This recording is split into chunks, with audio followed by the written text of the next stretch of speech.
Hey everyone, and welcome back to Always Sometimes Monsters. So, we need $500, so let's go see our friend. Do I actually have a map or something like that? No.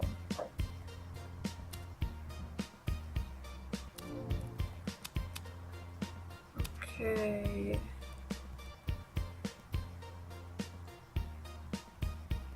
I didn't really plan to sleep there anyway. Hey girl, you admiring my ride? Yeah, it's a pretty sweet truck if I do say so myself. Maybe we could take it for a spin together sometime. No. Yo, hit me up later, I gotta go.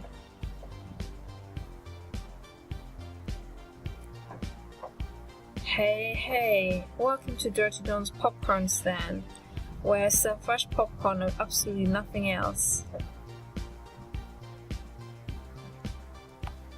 So, have you ever heard of the popcorn trick?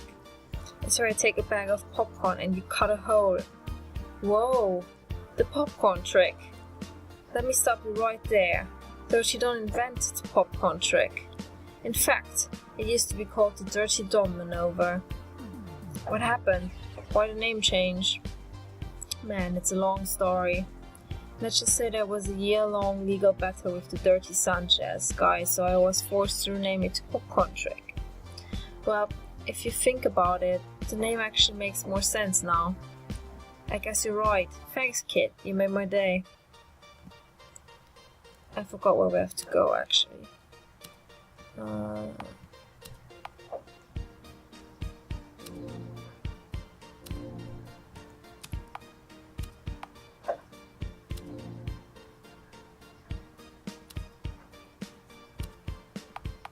Okay, so no idea.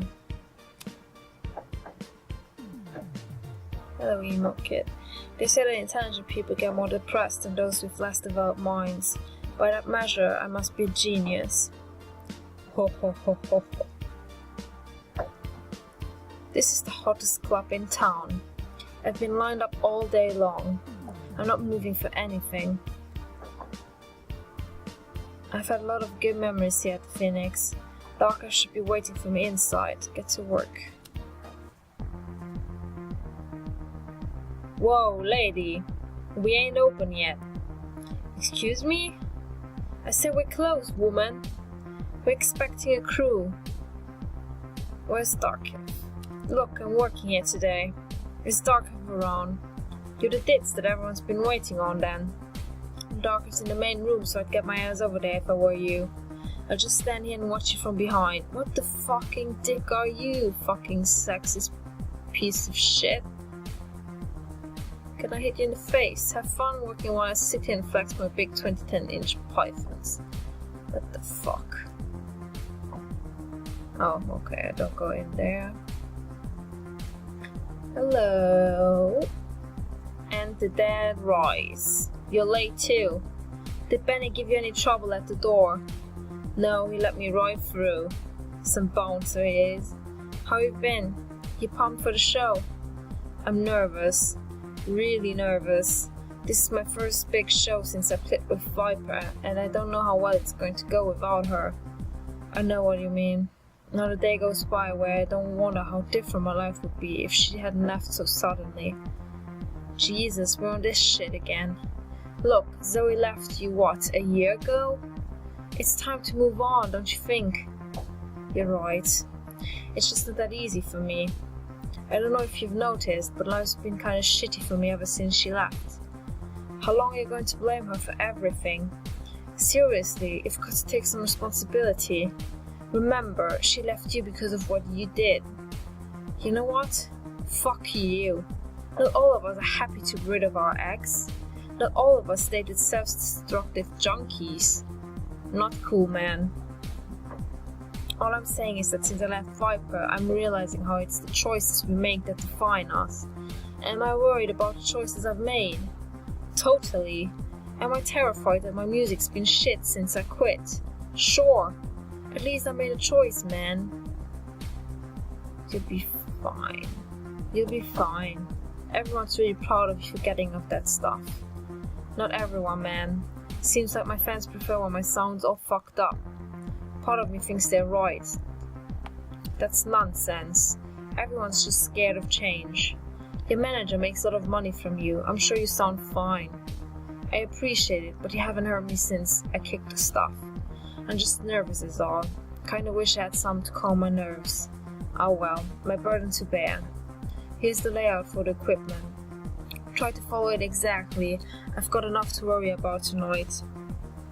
Since you slept in, we don't have any time to redo anything, so make sure you get it right the first time. Okay, speaker. One is guitar, bass, microphone. In the back we have keyboard and drums. All you've got to do is put the right stuff on the stage in the right place according to the layout. Seriously, a monkey could do this job, so we'd better not mess it up. Got it done perfectly and I'll give you $100, okay? I'll do my best, Captain. I'll head backstage and work the spotlights for you. Okay. Let's save just in case I'm going to fuck it up.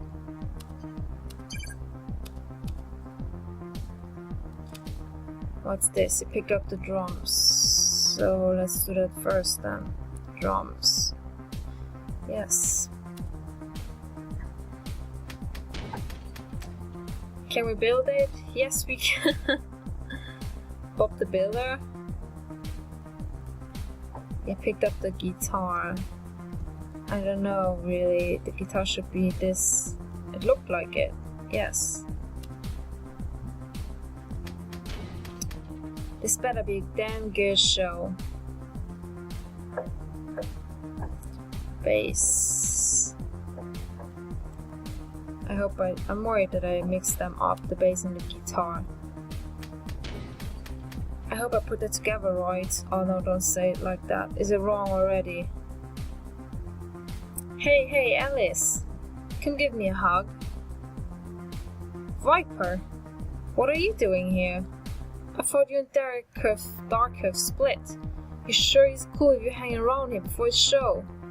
Trust me, if I know Darkhoof, he's missing me like crazy right now. He probably already told you so, hasn't he? No, he hasn't. Hasn't said a word about you, to be frank. I hate to break it to you, but I think you two are split wild for good this time. I always know when you're lying, Alice. I also know when my baby is super nervous, which is why I brought him a present. Oh, don't tell me you brought him drugs.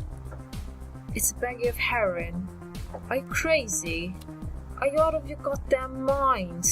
Doctor's doing so well. What the hell is wrong with you? Hey, I'm not forcing the needle in his arm. Nobody is. He's a big boy and he doesn't need you making his decisions for him. If he's nervous about the show and this helps calm him down, then who are we to get in his way? He just get it from someone else otherwise. Get the fuck out. You know what? Get the fuck out of here right now, you goddamn junkie. Darkhoof left you for a reason. What don't you understand about that? Go fuck yourself, Alice. You don't know the first thing about Darkhoof, what he needs or what he loves. You don't know a fucking thing about love. Good luck with the fucking show. If my baby bombs, it's all your fault. Fuck you, bitch. What a psycho. Yes. No sense leaving this laying around. I have to throw it away though. I'm worried cops will like stop us on a microphone.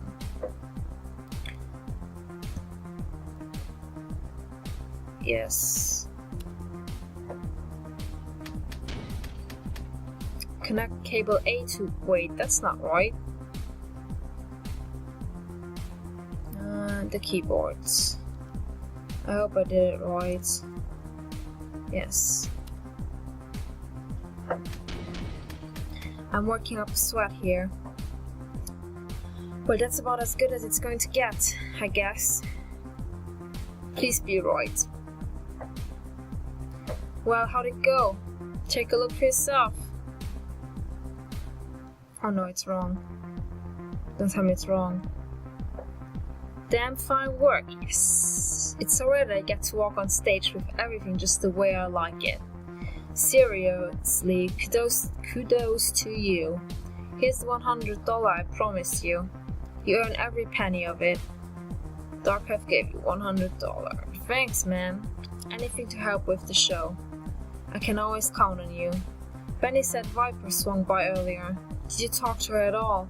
Was she looking for me? I don't want to lie though.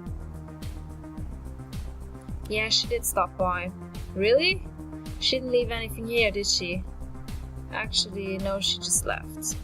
No, she just showed up looking for you and then left when she saw that you weren't there. Huh? Alright then. Well, I guess I gotta go get ready for the show. Feel free to come back to the club a little later if you're interested in a working coat check. We're short-staffed and could use you. Just talk to Benny at the door when you're ready to get started. Hey Alice, you're a good friend. Thank you. I guess that's a day's work. I hope I made the right call with Darkhef. He's really been there for me this past year. Could I still need a lot of money. Still need like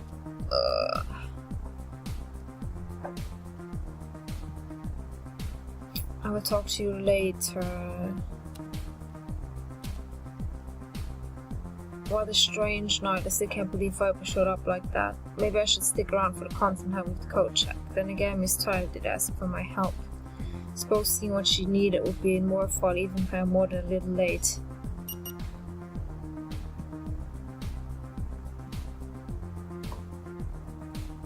I mean, I promised that would help, so that's what we're going to do. And all the weird people are out, is that right? I'm sure he's looking for drugs, actually. Which I could probably sell him, right? Can I?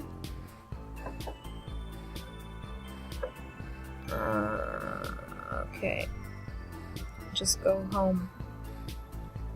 Why are you still standing here?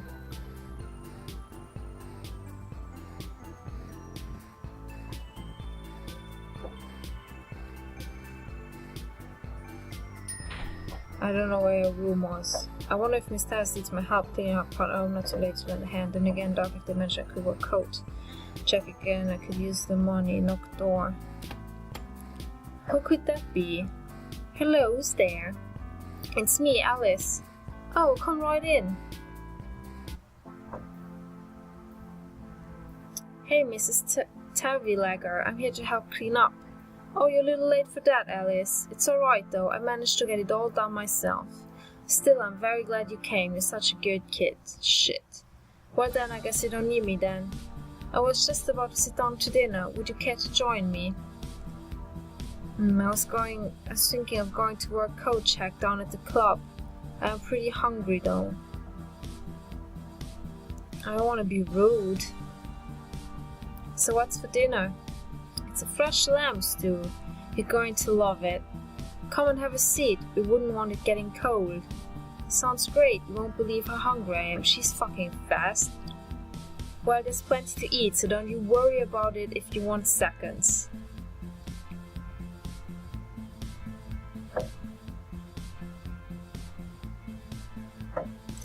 Correct me if I'm wrong, but didn't you say you were expecting guests earlier? Don't tell me I'm the only one who came. Oh, I never explained, did I? Tonight's my beloved Thomas' birthday. Every year we have a special little dinner together. I tidy up the house like he prefers and make his favorite meal, an old-fashioned stew. Oh, that sounds really nice. When is he coming? Oh, well, he's not exactly. Thomas was my husband, but he's not with us anymore. Aww. Wow. Oh, I'm so sorry. There's nothing to be sorry about, Alice. We had a wonderful life together, and he's still with me every day, in my heart. I'm glad you're here, though. Sometimes today can make me a little emotional. It'll be nice having someone else to talk to for a change.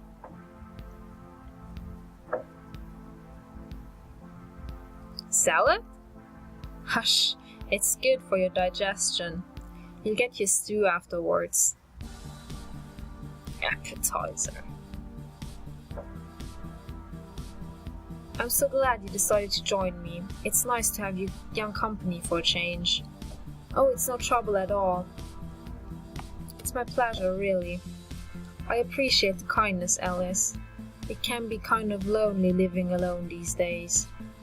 Well, considering I'm eating out of a microwave most nights, this is really a treat. Did the roommate of yours cook very often? What was her name? Zoe, wasn't it? Oh, we did out more often than not. We were both pretty busy, you know. I understand. Life can get pretty hectic nowadays. Life sure does move a lot faster than when I was your age. How long has it been since you last saw each other? I always remember she was so polite. We bumped into each other nearly every morning as she was heading out the door for her morning jog. It's funny the things you miss about a person can often be what you take for granted. The cruel part's that you never know you're doing it at the time, but such is life, I suppose. Yeah, I guess. I really do miss her quite a lot. It's been about a year since we last saw each other. I still don't feel the same. Believe me, I understand how you feel. When you're so close with someone, their absence can be hard to deal with. I won't lie to you, that sadness you feel now may never go away. You're luckier than I was, though. You still have an opportunity to mend the rift. Oh, I don't know about that. Life's changed a great deal for both of us since we parted ways. Zoe's not even in the city anymore, I don't think. It seems she wants to get as far away from me as possible. A decision like that can be made in an instant, though. Who's to say what it really means? For all you know, Zoe could be regretting leaving just as much as you do. I'm not so sure that's true. Things between us ended rather roughly. There's a reason we don't talk. A lot of feelings were hurt, probably past repair. Be that as it may, you're not a mind reader, Alice. A good friendship like the one you had doesn't die so easily. Actions can be amended and feelings can be healed. The only thing that truly divides people is time apart. You can't be so sure you know what's going on in someone else's heart unless you ask them yourself. I suppose you're right about the time apart dividing us. I'm not even sure if she's the same person anymore, to be honest. When I look at how much I've changed in the last year, I can't imagine Zoe's stayed the same. Oh, you've changed less than you think, Alice. Call me a nosy neighbor, but I've watched you come and go in this building for a long while now. Tell me what you think is so different about you today versus a year ago. You want to know how I've changed since Zoe left? I guess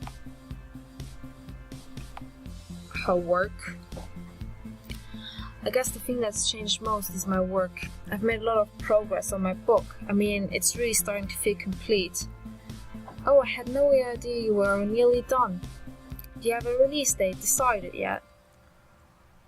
Well, it's not quite that ready yet, I guess. There's still a bunch of it that needs revision. I haven't really figured out the ending. Oh, I see. Not so different after all, then. No, I guess not. Being the same person you were a year ago doesn't have to be a bad thing, unless you think it is. Don't forget, that's who Zoe was friends with in the first place. Yeah, but it's also who she left.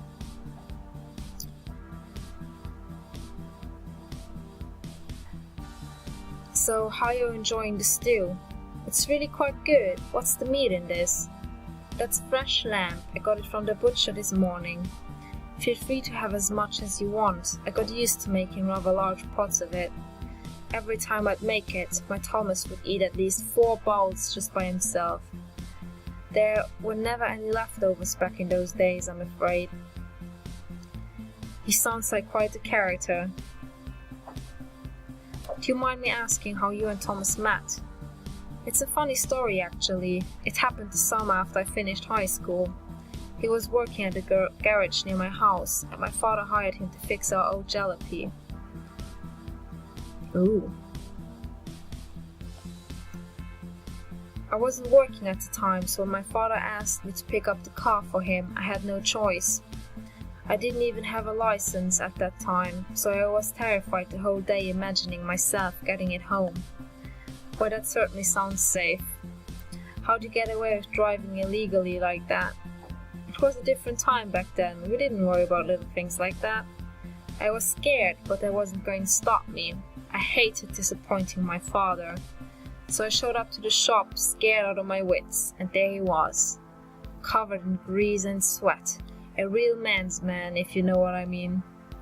Thomas could tell immediately I was clueless and must have asked me if I needed help a dozen times. I was stumbling over myself with how cute he was, so I just kept telling him I'd be fine. I wanted to get home as quickly as possible before I said or did something embarrassing.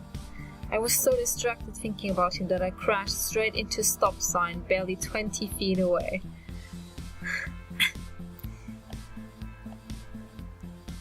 Thomas, the sweetheart, charged right over to see if I was okay. There wasn't a scratch on me, but the car was in a pretty rough shape. I was terrified I'd get in trouble with my father. He'd have been so mad to find out what happened. Thomas, sensing my dismay, offered to fix it for free and tell my father he needed more time with it to keep me from trouble. His only condition was that I agreed to go have a dinner with him that weekend.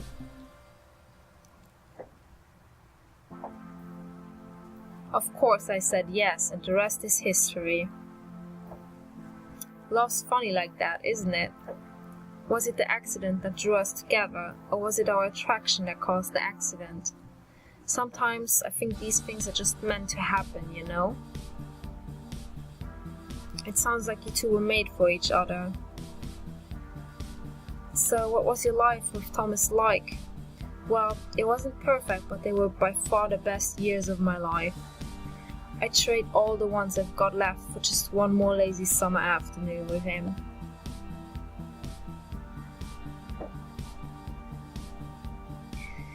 When we were young and everything was new to us, all we needed was our love. It didn't matter that we were poor or hungry, as long as we had each other we were happier than pigs in mud. We had such grand dreams for our life. We planned to travel the world together, see exotic places as a pair.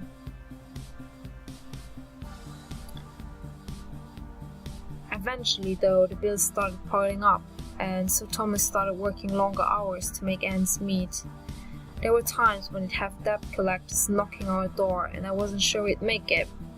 I thought myself foolish for being so idealistic in our youth. Reality hit us a lot harder than we expected. I resented him working so much, even though I knew it was necessary for us to survive. He would be frustrated with every mistake I make, fearing how far it set us back. The stress of it all would cause us to fight over the most ridiculous things as we scrapped by. I understand that. Still, our love was strong enough that our attention always faded once we vented. We'd always make up and vow to double down on our efforts to make our dreams together come true. We slogged away hoping we'd have a few extra pennies to put away at the end of the month, but we never got far. As we got older, things got easier, but we were too tired and beat to do anything about it. So you just gave up on your dream like that? We were comfortable and happy together, eventually realized that's all we really wanted. It didn't matter where we were or what we were doing, just so long as we were together. Besides, it's more than a little impractical just packing up your life to chase a silly ideal like that. Sometimes I regret it though, especially when I wonder where we might have been when they started enlisting. When I think about it, it's hard not getting angry at myself for not trying harder. But then, how were we to know? I'm sorry, it's a very painful subject for me. So Thomas was drafted in the war. I don't know if I should ask.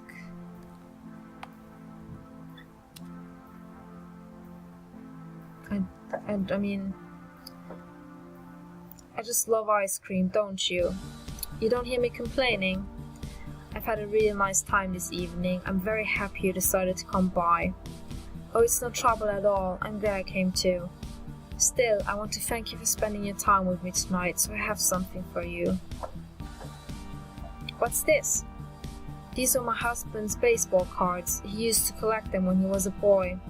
Some of them are quite old. They're probably worth quite a bit of money. I want you to have one of them as a token of my appreciation. You can keep it as a memento, or I'm sure someone will be happy to pay you for it. You can't be serious, can you? Please, I know how much you could use the money right now, and they're not doing me any good. They just sit in a box. I can't even bring myself to look at them anymore. I won't take no as an answer from you, so don't even make a fuss about it. I just don't trust myself not to get all weepy if I see which one you're taking, so I want you to pick by the time I return from the washroom. Just close up the box when you're done, and we won't say another word about it. Understand? Yeah, I understand. Alright then, I'll be back in a moment. Wow, these cards really are ancient.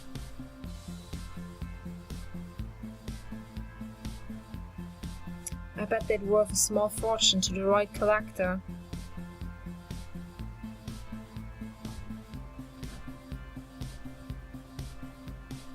I couldn't do that to Mrs. Tewilager though. Could I? I'm just going to take one card, I'm not going to... You took a baseball card. Well, she did invite me to take one. It'd be rude not to, I suppose. I hope I made the right decision. Thanks again for having me over, Mrs. Tewilager. You're more than welcome. You're such a good kid. Here, take this with you, some leftovers from the dinner to eat later.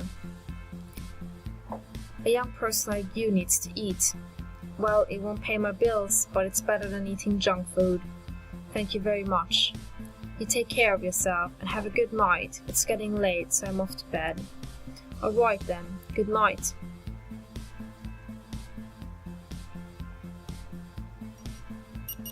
Yeah, it's late, but I can't go home. It's getting pretty late and I'm beat. I could count up my pennies and see if I can get my rent paid. Between the 101 I've got in my wallet and the 13 stored in my bank, I've got a grand total of 114 available to pay rent. That's not enough to get me back in my bed. Maybe I can scrounge together a few more bucks, but it looks like I'll be sleeping under the stars tonight. I better go and find a comfy street mattress. Oh, there's one right next to the house.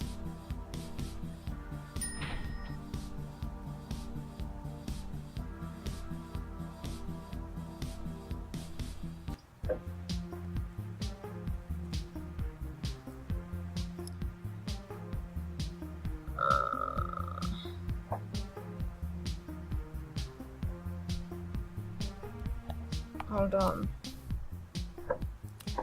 I'm going to save here.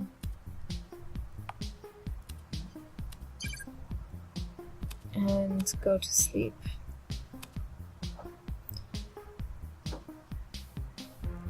Well, hopefully I won't die in my sleep.